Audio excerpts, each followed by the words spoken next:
Talking about, my worship report today is about the Basilica de Nuestra Señora de Los Ángeles, also known as Basilica of Our Lady of the Angels. This church or worship site is located in Costa Rica, Cartago. That's the country I come from. To talk a little bit about the Basilica, it was built in 1639 and it was partially destroyed by an earthquake almost 300 years ago. The Basilica has since been restored and constitutes a unique mix of colonial architecture as well as 19th century Byzantine style. The current building dates back to 1939.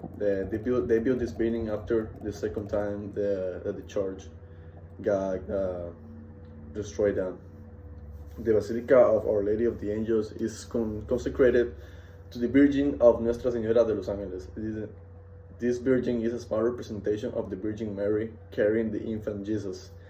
The rumors and all these theories said that this Virgin was found by a patient girl in Cartago, this province part of Costa Rica.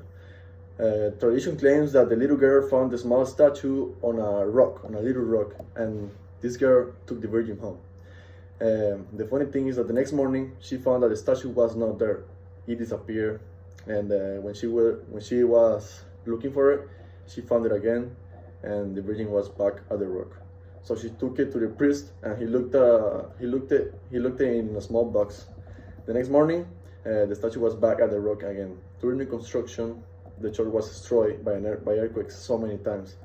It was finally decided to move it to the location where the statue was found, and then they were able to finish the construction, which is a little bit curious. How they built the church so many times and it got destroyed until they moved it to the position where the Virgin was found.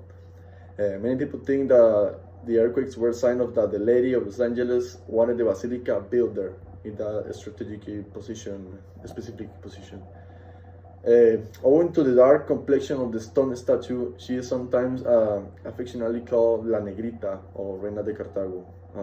That's how most Costa Rican people decided to call her.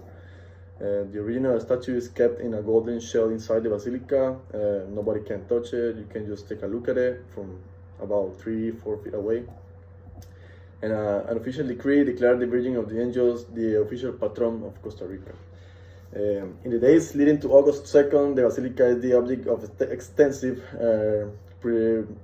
pilgrimage and visitation by over 1 million believers. Estimated range from 1 to 2.5 million people a year, many of whom walk from different points through the country. This is called the Romeria. However, most people join the 22-kilometer walks to the Basilica from San Jose, which is the capital of Costa Rica, and surrounding communities. Locally, the pilgrimage is known as the Romeria, as I already said, and is one of the most enduring of Costa Rican traditions. Every August, once a year, people start asking.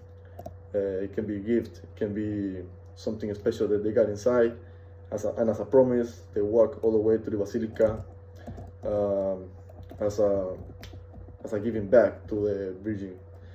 As a demonstration of their piety, many people choose to crawl part of all the complete journey on their hands and knees, which is simply amazing. At the Basilica, they wash themselves with holy water and drink the water from the rock which statue was found. Scientists have since found this water to be safe to drink, even though no filtration or chemicals are used to purify the water. So it came straight from the rock, and it's a water that you can drink, wash your hands with, and even take home if you wanna take it home. The Basilica is open all day long, and it is not uncommon to find several people stopping in for a prayer. So you see a lot of tourists going by the church, and they decide to stop because simply by looking at the church, you gotta take a look at it by closer. In addition, people will bring small silver medals shaped like body parts, where the shape represents the body part the pilgrim is concerned about. They leave them in front of the Negrita in hope that they will be cured. After a time, these medals are collected and stored. A selection of some of them can be seen in a museum. This museum is located in the same site. So, to talk a little bit about the church, this church is another structure, really old structure, which means a lot for Costa Rican people. Costa Rican people has been praying to this Negrita, to this Virgin, almost the whole time since Costa Rica has existed. Costa Rican people got the culture to pray to her and ask for her, so that she can talk to our real God. And this way, I'm gonna add the website of this church so you guys can take a look at it. I'm gonna add a video to it so you guys can have a virtual trip to the church and enjoy a little bit more about the Basilica of Los Angeles. Thank you so much.